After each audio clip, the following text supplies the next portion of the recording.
La nuit, mon lit, mon portable. J'ai toujours aimé les messages, plus que les appels.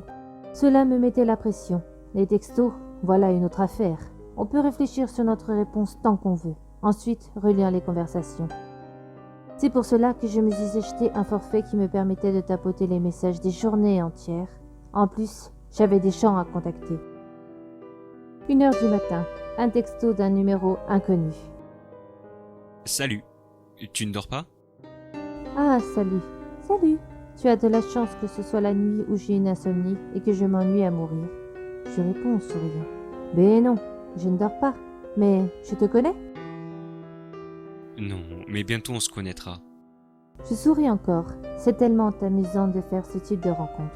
Une fois, j'ai fait connaissance avec un gars qui m'avait envoyé un message, sans faire exprès, en se trompant juste d'un chiffre dans le numéro, alors que ce nouveau est sûr de lui. On va voir, je vais pas te dire mon prénom, tu le devineras. Oui, Alicia.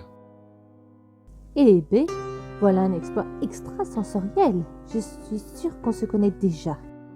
Je ne pensais pas qu'il pouvait deviner du premier coup un prénom si rare. Vas-y, t'es qui? Je le dirai pas. Tu veux voir un tour de magie? Ok, montre. Juste au moment où le dernier message a été envoyé, quelque chose tombe dans la chambre d'à côté. Je sursaute, et en reprenant ma respiration, je vais voir ce qui vient de se passer. Un nouveau message arrive. T'as eu peur? J'hésite à ouvrir la porte fermée. J'écoute attentivement. Mais point de bruit suspect. J'ouvre lentement la porte et je m'arrête encore. Je regarde une chambre. Rien d'autre. Personne ne m'a pris le bras, personne ne m'attaque. Il y a juste un petit pot qui est tombé sur le tapis. Je le remets à sa place et je m'installe dans le fauteuil en me moquant de ma propre peur. Alors, c'est quoi ton tour de magie? Tu l'as entendu? Veux-tu quelque chose de plus sérieux? Là, c'est devenu perturbant. Ce type est assez bizarre. Ce n'est plus marrant. Ce type me faisait vraiment peur. Non, merci. Je vais me coucher. Si tu ne veux pas me dire qui tu es, je ne vais pas te répondre. Même si tu ne le veux pas. Merde, je crois que le texto n'est pas arrivé complètement. Et tout d'un coup, j'entends un cri. Non, un hurlement qui, avec un écho, se répand sur toute la rue. En oubliant ce qui vient de se passer, je cours vers la fenêtre. Attendez. Pourquoi aucun lampadaire n'est allumé? J'essaie d'y voir quelque chose dans l'obscurité, mais sans y parvenir. Je retourne dans ma chambre, en allumant toutes les lumières dans l'appartement. J'ai peur. Un nouveau message arrive. Tu sais qui vient juste de crier? Un frisson passe dans mon corps. Je ne vais plus répondre. Ça devrait être sûrement quelqu'un d'ici qui m'a vu avec mes amis et leur a demandé mon numéro de téléphone. Ne m'écris plus, je dors. Non, tu ne dors pas.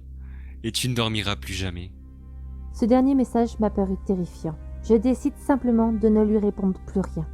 J'ai commencé à envoyer des messages à ma copine pour lui parler de mon interlocuteur mystérieux. Mais elle n'admet pas qu'elle a donné mon numéro à quelqu'un. Bien sûr que c'est elle, toujours en train de balancer à droite et à gauche. Soudain, je reçois encore un message. Pourquoi t'écris à ta copine mais pas à moi? Ça coupe ma respiration. Comment il le sait? Ce qu'on m'observe ou quoi? Je demande à ma copine de venir chez moi. Heureusement, elle habite dans la maison d'à côté.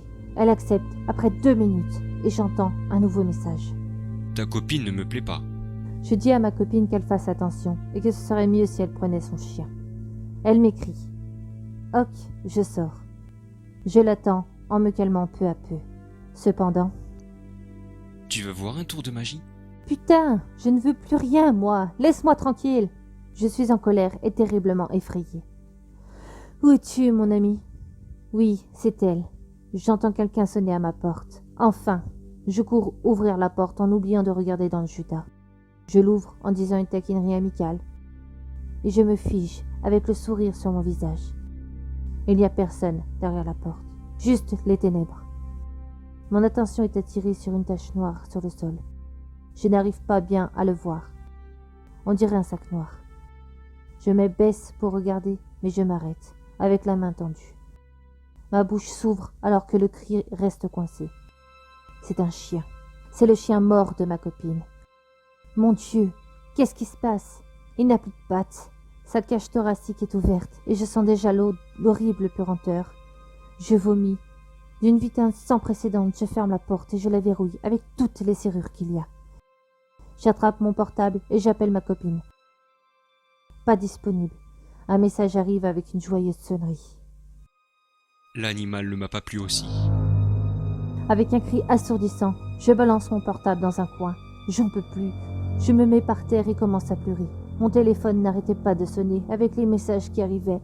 Après une demi-heure, je me calme. Finalement, en soulevant lentement mon portable, je lis la même chose dans tous les textos. Écris-moi, écris-moi, écris-moi, écris-moi, écris-moi, écris-moi, écris-moi, écris-moi, écris-moi! Arrête, je t'en supplie, laisse-moi seule. Vas-tu m'ouvrir la porte? Sans pouvoir le supporter plus longtemps, je compose le 17. Pas de signal. Vous vous foutez de moi? J'essaye encore. Rien. J'essaye de composer un quelconque numéro, mais sans résultat. J'avais trop peur de sortir de mon coin et d'appeler les voisins. En reprenant mes forces et les restes de mon courage, je tente d'appeler son maudit numéro. J'attends. Il y a un signal. Et là, mes yeux s'arrondissent lentement. L'horreur grandit en moi. Et tout mon corps commence à trembler. Juste derrière la porte de ma chambre, un appel téléphonique retentit. Je sais qu'il me guette. Il est là pour me tuer.